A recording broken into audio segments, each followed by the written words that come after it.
Hello students, good morning.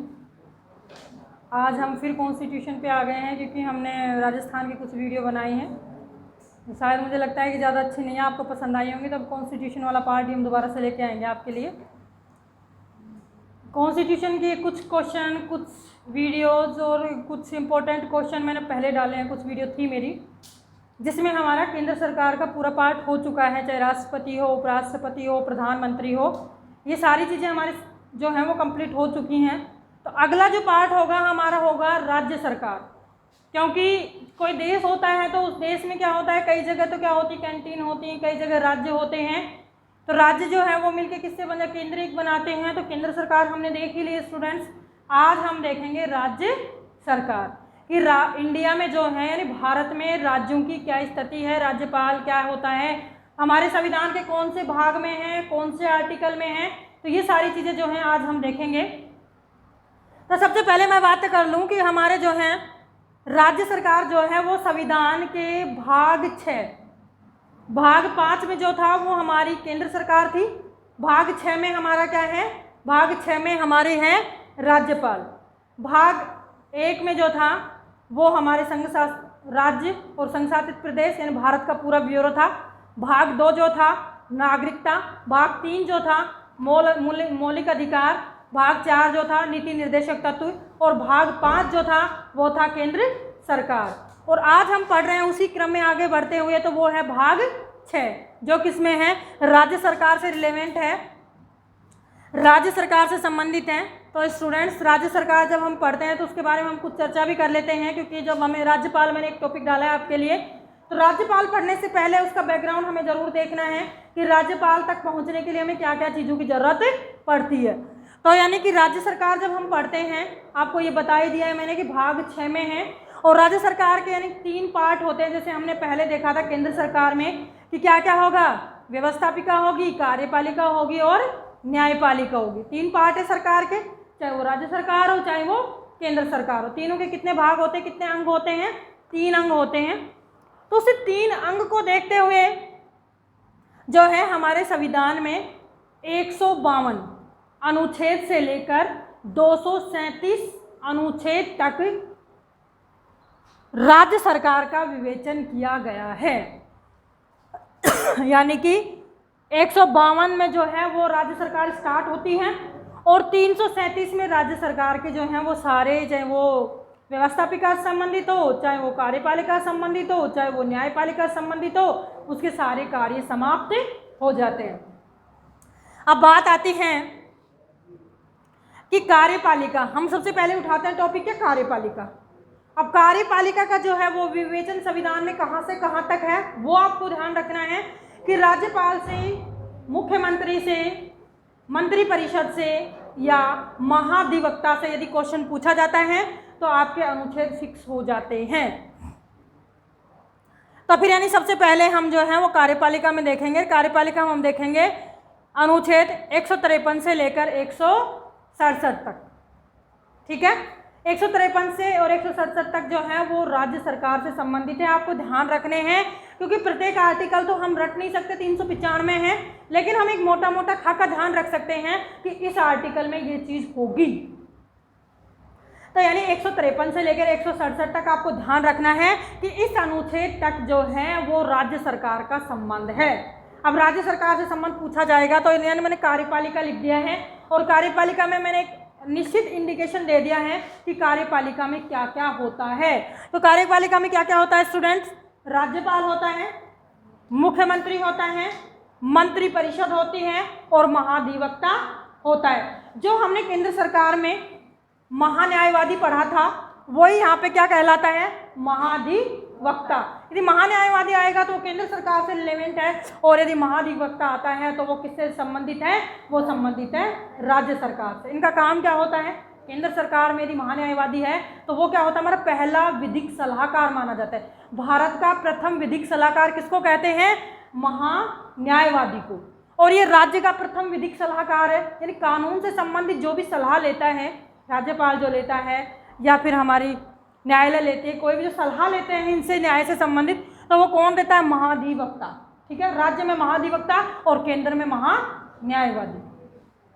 अब student इसी क्रम में हम आगे बढ़ते हैं। मैंने आपको पहले बताया था कि भारत में संसदीय शासन व्यवस्था है और उस संसदीय शासन व्यवस्था का अर्थ होता है कि केंद्र व राज्यों में शक्तियों का संसदीय व्यवस्था है। और उस संसदीय व्यवस्था का मतलब क्या होता है कि जो हमारी कार्यपालिका है वो कार्यपालिका व्यवस्थापिका के प्रति उत्तरदायी होती है।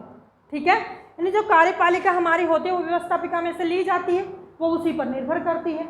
ठीक है, तो कार्यपालिका जो है वो व्यवस्थापिका के प्रति उत्तरदायी होती है, उसी पर वो निर्भर करती है। अब आपको बता दूं कि जब हमारे यहाँ पे संसदीय शासन व्यवस्था है तो संसदीय शासन व्यवस्था में क्या होता है, संसदीय शासन व्यवस्था में 2 प्रकार के मुखिया होते हैं। यानी कार्यपालिका 2 प्रकार की होती है, एक होती है वास्तविक कार्यपालिका और एक होती है नाम मात्र की कार्यपालिका। ठीक है, 2 प्रकार की होती है, एक नाम मात्र की होती है, एक वास्तविक कार्यपालिका होती है। नाम मात्र का मतलब होता है कि संविधान ने तो उसको शक्ति दे दी, संविधान ने तो शक्तियां दे दी, लेकिन वास्तव में वो उन शक्तियों का प्रयोग अकेला नहीं करता, वो किसी के सहयोग से करता है। तो फिर उसके पास शक्तियां कहाँ आई? नाम मात्र हुआ ना, संवैधानिक हुआ ना, कि संविधान में लिखा है कि वो सारी शक्तियां राज्यपाल में निहित होती हैं, लेकिन राज्यपाल ये भी प्रतिबंध है कि राज्यपाल जो है प्रत्येक कार्य जो है वो मंत्री परिषद और प्रधानमंत्री की सलाह से करेगा। ठीक है, फिर वो नहीं हुआ ना, तो उसका मतलब क्या है? उसका मतलब है कि वो संवैधानिक प्रधान होता है, नाम मात्र का प्रधान होता है। और वास्तविक प्रधान कौन होता है? वास्तविक प्रधान वो होता है जिसमें सारी शक्तियां निहित होती हैं। ठीक है, जो शक्तियों का वास्तव में प्रयोग करता है। तो ऐसा कौन है, कौन करता है हमारी शक्तियों का प्रयोग? स्टूडेंट्स, हमारी शक्तियों का जो प्रयोग करता है वो करता है राज्य स्तर पर मुख्यमंत्री प्लस में मंत्री परिषद। ठीक है, यानी ये क्यों हुआ? संसदीय शासन व्यवस्था अपनाने के कारण। और संसदीय शासन व्यवस्था में क्या होता है? संसदीय शासन व्यवस्था में होता है कि कार्यपालिका जो है उसका दोहरा रूप होता है, 2 चरित्र होते हैं। एक कार्यपालिका वास्तविक होती है, एक नाम मात्र की होती है। नाम मात्र का जो मुखिया होता है वो राज्यपाल होता है और वास्तविक जो होती है उसका मुखिया होता है प्रधानमंत्री। जो नाम मात्र की कार्यपालिका होती है उसकी शक्तियां जो हैं वो किसके आधार पर चलती हैं? वो चलती हैं मुख्यमंत्री और मंत्री परिषद की सलाह पर। ठीक है, तो आपको समझ में आई होगी कि किस तरह से संसदीय शासन व्यवस्था के आधार पर हमारा राज्यपाल जो है वो वास्तविक प्रधान नहीं है, नाम मात्र का प्रधान है। दूसरी बात आती है, ये चीज़ आपने देख ली कि हमारे कार्यपालिका में 4 चीज़ें समाहित हैं। उससे अगली बात यदि हम करते हैं तो वो होती है कि राज्यपाल का जो अनुच्छेद हम जिससे पढ़ते हैं वो पढ़ते हैं 152 से ही पढ़ लेते हैं कि राज्य जो है उसकी परिभाषा देते हैं। लेकिन 53 में हम क्या पढ़ते हैं? 153 में हम पढ़ते हैं कि प्रत्येक राज्य में एक राज्यपाल होगा। ठीक है, क्या पढ़ते हैं? अनुच्छेद 153। मैंने आपको पहले बताया था कि अनुच्छेद 151 जो है वो केंद्र सरकार से रिलेवेंट है। और केंद्र सरकार में मैंने पढ़ाया भी था आपको, मेरे एक वीडियो भी है स्पेशली नियंत्रण महालेखा परीक्षक, जिसमें अनुच्छेद कहाँ से है? 148 से लेकर 151 तक। 148 से 151 तक अनुच्छेद जो हमारे हैं वो अनुच्छेद है नियंत्रण महालेखा परीक्षक तक। और यदि 52 से आते हैं तो 52 से लेकर और आगे जो बढ़ते हैं 237 तक, वो किससे हमारे रिलेवेंट है? राज्य सरकार से। तो अनुच्छेदों का एक मोटा मोटा सा खाका आपको समझ में आ गया होगा कि 152 से लेके और 237 तक यदि हम आर्टिकल पढ़ते हैं तो उसका संबंध किससे है? राज्य सरकार से। अब स्टूडेंट, हमारी बात आती है 153 में क्या दिया गया है? 153 में दिया गया है कि प्रत्येक राज्य का एक राज्यपाल होगा। हमारे संविधान में ऐसा लिखा हुआ था कि जो राज्य होगा उस राज्य में एक राज्यपाल होगा। लेकिन ये चीज़ें बदल दी गई। हमारा एक 7वां संविधान संशोधन हुआ था 56 में। उस संशोधन में क्या कर दिया गया? 7वें संविधान संशोधन में, उस संशोधन में कर दिया गया कि एक व्यक्ति 2 या 2 से अधिक राज्यों का राज्यपाल हो सकता है। ठीक है, यानी हमारे यदि उत्तरी पूर्वी राज्य देखें तो उनमें 6-7 राज्यों का भी एक राज्यपाल नियुक्त कर दिया जाता है। ऐसा भी हो जाता है, 2 राज्यों का भी हो सकता है, 2 से अधिक का भी हो सकता है। यानी कि 7वां संविधान संशोधन जब हमारा हुआ था, ये 7वां 1956 में, तो इसमें क्या हुआ था? इसमें हुआ था कि एक व्यक्ति 2 या 2 से अधिक राज्यों का राज्यपाल हो सकता है। यदि अगली बात हम करें अनुच्छेद 53 आपको समझ में आ गई होगी कि एक राज्यपाल जो है वो होगा और वो राज्यपाल 2 या 2 से अधिक राज्यों का भी होगा। ऐसा कब जोड़ा गया? 7वें संविधान संशोधन के द्वारा। अगला जो हमारा है कि राज्यपाल में जो है वो कार्यपालिका की शक्तियां निहित होती हैं। सारी शक्तियां किसमें निहित होती हैं? राज्यपाल में। लेकिन उन शक्तियों का प्रयोग राज्यपाल जो है या तो स्वयं करता है या अपने अधीनस्थों के माध्यम से करता है। ठीक है, यानी कार्यपालिका की शक्ति किसमें निहित होती हैं? राज्यपाल में। आपसे क्वेश्चन पूछा जा सकता है, इंपॉर्टेंट क्वेश्चन है, बहुत बार एग्जाम में आ चुका है कि कार्यपालिका की शक्तियां किसमें निहित होती हैं? राज्य में, राज्यपाल में। ठीक है, उन राज्यपाल जो है उन शक्तियों का प्रयोग या तो स्वयं करेगा, कई जगह उसको स्वयं विवेक की शक्तियां प्राप्त हैं इसलिए उन शक्तियों का प्रयोग वो स्वयं भी कर सकता है, और यदि स्वयं नहीं करता है तो वो अपने अधीनस्थों के माध्यम से। अधीनस्थ कौन है उसके अधीन? उसके अधीन है मुख्यमंत्री और मंत्री परिषद। उसके बाद आता है स्टूडेंट्स, बात जो हमारी है वो आती है कि राज्यपाल जो है राज्य कार्यपालिका की शक्तियां इसमें निहित होती हैं, उनका प्रयोग वो स्वयं या अपने अधीनस्थों के माध्यम से करता है। तो इस रूप में उसके 2 रूप उभर के आते हैं, 2 प्रकार की शक्तियां उसमें निहित होती हैं। कैसे? एक तो जो है उसकी जो उसमें जो शक्तियां हैं वो कैसे हैं? पहली तो ये होती है कि राज्यपाल जो है वो क्या होता है? राज्य का संवैधानिक प्रधान। मैंने अभी बताया था आपको संवैधानिक प्रधान होता है, यह भी हमारी बात हुई थी।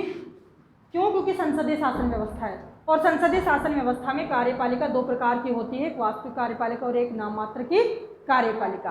तो नाम मात्र की कार्यपालिका होने के कारण क्या है? ये है एक संवैधानिक प्रधान, राज्य का संवैधानिक प्रधान ये होता है। और दूसरा क्या है? दूसरी इसकी क्या भूमिका होती है? यानी कि हमारे राज्यपाल की 2 भूमिकाएं होती हैं। कैसे होती हैं? एक तो वो जो हमारा राज्य है उसका एक संवैधानिक प्रधान होता है, संविधान की दृष्टि से सारी शक्तियां जो हैं वो हमारे राज्यपाल में निहित होती हैं, लेकिन वो वास्तव में उनका प्रयोग नहीं करता। उनका वास्तव में प्रयोग कौन करता है? वास्तव में प्रयोग करता है कौन? मंत्री परिषद, प्रधानमंत्री, सॉरी मुख्यमंत्री। अब जो है संवैधानिक प्रधान है, संवैधानिक प्रधान के साथ साथ उसकी दूसरी भूमिका क्या है?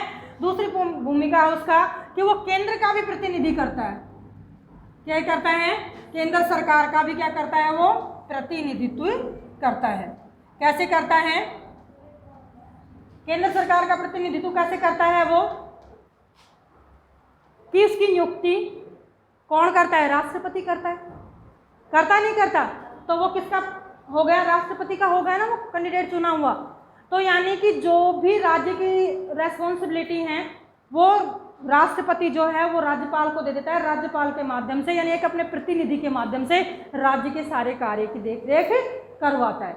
हमारा यदि रिप्रेजेंटेशन यदि केंद्र में करता है वो, तो कौन करता है? राज्यपाल करता है। तो इसका मतलब क्या हुआ कि भारत में राष्ट्र की एकता और अखंडता को ध्यान में रखते हुए जो है इसको क्या कर दिया? केंद्र सरकार के प्रतिनिधि के रूप में भी जो है इसका एक भूमिका होती है, यानी केंद्र सरकार के प्रतिनिधि के रूप में इसकी भूमिका होती है।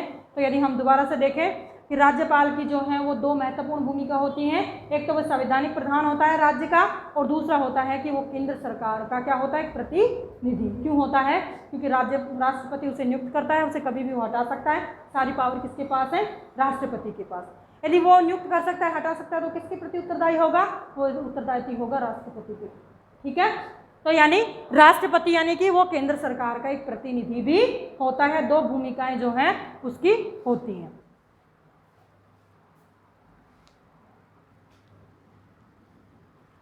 चलो तो हम देखते हैं अब राज्यपाल की। जब हम राज्यपाल देखने लगे तो उसकी सारी चीज़ें अब देख ही लेते हैं। तो पहला जो हमारा होगा कि यानी कि उसकी नियुक्ति, राज्यपाल की नियुक्ति कौन करता है? तो अनुच्छेद 155 में जो है वो राज्यपाल की नियुक्ति का उल्लेख है। क्या है? कौन करता है? तो राज्यपाल की नियुक्ति कौन करता है? राष्ट्रपति। राष्ट्रपति राज्यपाल की नियुक्ति करता है। कैसे करता है वो? कि अपना हस्ताक्षर और मोहर लगाकर जो है अधिपत्र जारी करता है और उस अधिपत्र के माध्यम से राज्यपाल की नियुक्ति हो जाती है। ठीक है, यानी कि कौन करता है? राष्ट्रपति करता है राज्यपाल की नियुक्ति। आपको ध्यान रखना है, बहुत इंपॉर्टेंट क्वेश्चन है, आपसे बार बार जो है वो पूछा जाता है। और कैसे करता है, अपने हस्ताक्षर करता है, मोहर लगती है, उसके बाद एक अधिपत्र जारी करता है और उस अधिपत्र के माध्यम से राज्यपाल की नियुक्ति हो जाती है। उसके बाद है कि हमारे राज्यपाल जो हैं उसकी नियुक्ति की जो प्रक्रिया है वो कहाँ से प्रभावित है, कनाडा से। राज्यपाल की नियुक्ति जो करी जाती है वो हम किससे प्रभावित है, किससे देश से, कनाडा के संविधान से, कि कनाडा में राज्यपाल की नियुक्ति इसी तरह से की जाती है जैसे कि भारत में। तो हमने कनाडा से चीज़ ग्रहण की है। अगला है कार्यकाल। कार्यकाल है अनुच्छेद 156 में। तो कार्यकाल कितना होता है राज्यपाल का, 5 वर्ष। लेकिन 5 वर्ष कब नियुक्त होता है या फिर पद पे आता है कब, तो आपको ये ध्यान रखना है कि 5 वर्ष होता है, लेकिन पद ग्रहण करने से 5 वर्ष तक, जिस दिन पद ग्रहण करता है उससे लेके 5 वर्ष तक वो क्या करता है, वो जो है वो अपने कार्यकाल में रहता है। लेकिन वो राष्ट्रपति उसे नियुक्त करता है तो वो राष्ट्रपति के प्रसाद पर्यंत बना रहता है। यानी प्रसाद पर्यंत का मतलब होता है कि राष्ट्रपति जब तक चाहेगा जब तक वो राज्यपाल के पद पर बना रहेगा, अन्यथा फिर उसको हटा दिया जाता है। लेकिन हमारे संविधान में ये स्टूडेंट्स आपको बिल्कुल ध्यान रखना है कि संविधान में कहीं भी राष्ट्रपति को कैसे हटाया जाता है इसका उल्लेख नहीं है। किसी भी अनुच्छेद में किसी भी जगह राज्यपाल को हटाने की जो प्रक्रिया है, राष्ट्रपति की तो है 61 में, लेकिन राज्यपाल को हटाने की प्रक्रिया जो है वो कहीं भी उल्लेखित नहीं है। आपको ध्यान रखना ये चीज़। यानी 5 वर्ष है, पद ग्रहण करने से क्या होता है, राष्ट्रपति प्रसाद पर्यंत तो बना रहता है। उसके अलावा राष्ट्रपति स्वयं जो है वो राष्ट्रपति को स्वयं अपना त्यागपत्र दे सकता है। ठीक है, राष्ट्रपति के प्रसाद पर्यंत तक वो बना रहता है जब तक राष्ट्रपति चाहता है, वो खुद भी चाहे तो वो राष्ट्रपति को अपना त्यागपत्र दे सकता है। उसके अलावा क्या है कि संविधान में कहीं भी इस चीज़ का उल्लेख नहीं है। यानी कार्यकाल किसमें, 56 में। 55 में मैंने बोला था कि नियुक्ति है, 56 में उसका कार्यकाल है, और अनुच्छेद 57 में क्या होगा, अनुच्छेद 57 में होगी उसकी योग्यता। योग्यताएं जो हैं वो अनुच्छेद 57 में हैं। क्या क्या है योग्यता में, योग्यता में है कि वो भारत का नागरिक होगा। फर्स्ट ऑफ ऑल क्या होता है कि भारत का नागरिक होना चाहिए। दूसरा क्या है कि उसकी जो उम्र है वो 35 वर्ष से अधिक होनी चाहिए, उससे कम नहीं होनी चाहिए। तो 35 वर्ष या उससे अधिक जो होगा वो राज्यपाल होगा। उसके साथ साथ हमारे यहाँ 2 परंपराएं और बनी हुई हैं। स्टूडेंट्स आपको ध्यान रखना है कि यदि योग्यताएं पूछे तो योग्यताओं में 2 ही चीज़ें आएंगी। कई बार ये भी आ जाता है वो उसकी पद की शर्तें होती हैं, सेवा शर्तें, कि वो विधानमंडल का सदस्य नहीं होगा, लाभ के पद पे कार्य नहीं करेगा, वो उसकी योग्यता नहीं है, वो पद की सेवा शर्तें हैं, पद शर्तें हैं, उनको आप योग्यता से नहीं जोड़ें। संविधान में सिर्फ और सिर्फ राज्यपाल के लिए 2 ही योग्यता दी गई हैं, वो भारत का नागरिक हो और उसकी आयु जो है वो 35 वर्ष से कम नहीं हो। दूसरी बात क्या है कि 2 परंपराएं बन चुकी हैं हमारे संविधान में ऐसी कि एक, जब राज्यपाल हम नियुक्त करते हैं तो उस राज्य का नहीं होना चाहिए। जैसे राजस्थान का कोई व्यक्ति राजस्थान का राज्यपाल नहीं होना चाहिए, परंपरा है। ठीक है, ऐसा नहीं कि ये हमारे संविधान में लिखा हुआ नहीं, ऐसा बन चुका है कि उस राज्य का राज्यपाल नहीं बनाएंगे, लेकिन संविधान में ऐसा कहीं भी लिखा हुआ नहीं है। और दूसरा क्या है, दूसरी परंपरा क्या है, दूसरी परंपरा है कि जब राष्ट्रपति जो है इसकी नियुक्ति करता है तो वो क्या करता है कि उसके विषय में जो है वो उससे मुख्यमंत्री से सलाह ली जानी चाहिए, प्रधानमंत्री और मंत्री परिषद से इसकी सलाह ली जानी चाहिए। तो ये था हमारा उसकी योग्यता को लेके, नियुक्ति को लेके और कार्यकाल को लेके। साथ में कहाँ हमारे कॉन्स्टिट्यूशन में दिया गया तो राज्यपाल से संबंधित हमारे कुछ कंटेंट थे, इंपॉर्टेंट कंटेंट है, एग्जाम में जरूर यहाँ से क्वेश्चन पूछा जाता है। यदि राज्यपाल से क्वेश्चन पूछा जाता है तो आपको ध्यान रखना है। धन्यवाद।